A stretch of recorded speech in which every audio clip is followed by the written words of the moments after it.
온워드 단 하루의 기적은 애니메이션 명가 픽사 스튜디오의 22번째 작품입니다. 디즈니와 픽사라는 거대한 후광, 그리고 크리스 프렛, 톰 홀랜드라는 화려한 스타진, 최고의 장인과 최고의 재료가 만난 이 영화는 누가 봐도 픽사의 건재함을 확인시킬 것만 같습니다. 제 개인적으론 픽사의 영화들은 굉장히 새로운 것을 가장 보수적인 방법으로 담는 제작사라 생각해요. 소재와 주제는 사회의 통념을 무너뜨리고 있지만 그것을 스토리화할 땐 명확한 이야기의 구조와 확실한 규칙이 존재하죠. 신선하면서도 안정적인 영화. 필승의 레시피처럼 보이는 이 방법은 새로움이 부족하다면 기시감 덩어리인 데이터 조각으로 변질될지도 모릅니다. 하지만 픽사는 코코, 인크레더블 2, 토이스토리 4의 연이은 성공으로 자신감이 가득 차 있는 상태죠. 그 자신감이 영화로까지 연결됐을지 궁금하네요. 영화 제작 기초의 내재적 분석입니다. 온워드 단 하루의 기적입니다. 온워드의 설정은 굉장히 재미있습니다. 엘프, 켄타우로스, 요정과 같은 신화적인 생물들이 살고 있지만 그 생물들이 살고 있는 공간은 현대의 도시와 굉장히 닮아있는 곳이죠. 마법과 판타지가 즐비한 과거와 달리 현재는 고도로 발달한 과학기술로 인해 마법은 점점 쇠퇴해 모두에게 잊혀진 상황입니다. 영화는 주인공 이안의 등장과 함께 정보들을 쏟아냅니다. 태어나기 전부터 아버지를 여인 주인공, 그런 아버지의 옷을 입으며 이안이 얼마나 그를 그리워하는지 잘 묘사하죠. 형인 발리는 요즘 말로 오타쿠입니다. 그것도 옛것 오타쿠죠. 오래된 분리수거장의 철거를 막으려 하고 역사를 담은 보드게임을 신성시하며 조금 우스꽝스럽지만 자신을 전사라 생각하고 동생에게 기사수여식을 하려고 하죠. 캐릭터의 묘사에 많은 시간을 투자하고 있습니다. 이 캐릭터가 무엇이 부족하고 내적으론 무엇이 결핍되어 있는지 명확하게 전달하려 하죠. 앞으로 이어질 성장을 위한 거대한 포석과 같은 장면들입니다. 채우기 위해선 빈 곳이 존재해야 하니까요. 그 과정이 조금은 산만하고 시끄럽다는 점은 아쉬움입니다. 하지만 무엇이 중요한지 잘 알고 있습니다. 어린 친구들을 타겟으로 한 애니메이션에게 가장 중요한 건 바로 성장성이죠. 이안의 16번째 생일, 엄마인 로렐은 남편이자 아이들의 아버지였던 윌든이 남긴 선물을 주며 이야기는 본격적으로 진행됩니다. 그 선물은 아버지를 하루 동안만 부활시킬 수 있는 마법의 도구, 지팡이와 보석이었죠. 그리고 아버지의 부활 도중 픽사의 기지가 번뜩입니다. 그것은 이안의 불완전한 주문과 발리의 방해로 인해 윌든의 몸 절반, 즉 하체만 부활하게 된다는 거죠. 부활의 핵심 도구인 보석은 한 번의 주문으로 인해 사라졌습니다.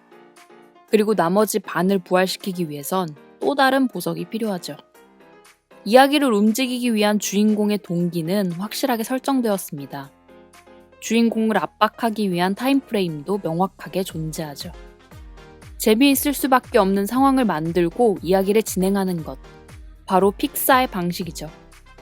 모험의 과정에서 가장 인상 깊었던 건 씨를 뿌리고 씨를 거두는 것이었습니다. 허튼 대사, 허튼 상황이 거의 없었어요. 집착에 가까울 정도로 뿌려둔 떡밥을 회수합니다. 왜 분리수거장 철거를 막았는지, 왜 가시가 있는 지팡이를 다듬지 않았는지, 정보들이 회수될 때의 쾌감이 좋습니다. 물론 몇 가지의 정보들은 뿌려둔 지점과 거두는 지점의 간격이 좁아서 충분한 효과를 주지 못했지만 전체적으로 봤을 땐 높은 타율을 보여주고 있습니다. 픽사 특유의 개그 코드도 저에겐 좋았습니다. 박장대소는 아니지만 편안한 웃음을 줘요. 그리고 이러한 개그의 과정에서 왜 하체만 부활했는지 확실히 알려줍니다. 사전에 상상하기 힘든 지점이 몇 군데 있어요. 순간적인 재치가 느껴지더라고요. 이 영화는 괜찮은 영화라 생각합니다. 하지만 그간 픽사가 만들어온 명작들의 반열에 낄 정도는 아니라고 생각합니다. 첫 번째로 느낀 건 이 영화가 하고 있는 메시지는 성인에게도 먹히는 이야기지만 그것을 풀어내는 방식은 어린 친구들에게 맞춰져 있습니다. 사실 단점이라고 말할 순 없습니다. 타겟층이 명확한 건 모든 영화가 당연해요. 그리고 요즘이야 성인 애니메이션이 많지만 고전적으로 애니메이션이 어린 친구들을 타겟으로 하는 건 너무나도 당연하니까요. 하지만 그 과정에서 갈등의 발생과 그 해결이 지나치게 단순화된 건 아쉬운 점이었습니다. 이 영화는 갈등을 지속시켜 위기감이나 서스펜스를 줄 생각이 없어요. 어렵고 복잡한 것보다 쉽고 다양한 걸 선택하죠. 하지만 그 선택이 위험을 넘을 때마다 관객들이 얻게 될 성취감을 약화시키고 있습니다. 너무 쉽다 보니 뻔해지고 뻔하다 보니 어느 순간 감정이 무뎌지더라고요. 두 번째는 앞서 세팅한 영화의 설정을 적극적으로 활용하지 못합니다. 마법이 사라지고 과학이 발달한 판타지 세계. 이 지점이 신선했는데 영화의 중반부턴 보통의 판타지 영화와 유사합니다.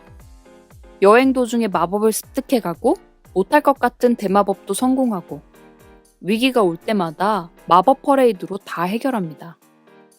사실 경찰차가 쫓아온다는 점이 현대사회의 모습인데 존재가 경찰차일 뿐 과고일이나 고블린이 쫓아오는 거랑 큰 차이가 없습니다. 여기저기서 참신함이 부족해 보이더라고요. 그럼에도 이 영화가 픽사의 애니메이션이라고 느끼는 점은 바로 엔딩에 있습니다. 따뜻한 감동이 있죠. 옛것에 대한 존경과 사랑하는 사람에 대한 그리움. 그리고 그 그리움을 통해 현재의 가장 소중하고 사랑하는 것이 무엇인지 일깨워주게 되죠.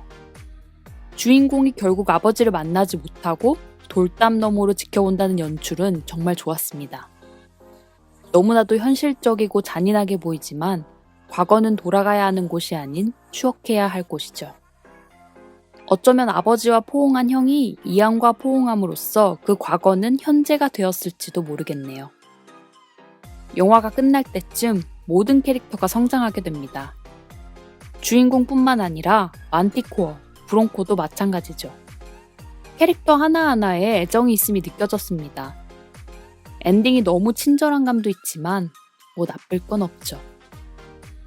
영화 제작 기초의 오너드 단 하루의 기적 적정가는 8,000원입니다. 이 리뷰는 지극히 주관적인 리뷰입니다. 끝으로 이 영상이 좋다고 생각되시면 구독과 좋아요를 부탁드립니다. 댓글을 남겨주시면 여러분의 생각을 통해 더 좋은 리뷰를 만들 수 있을 거라 생각합니다. 감사합니다.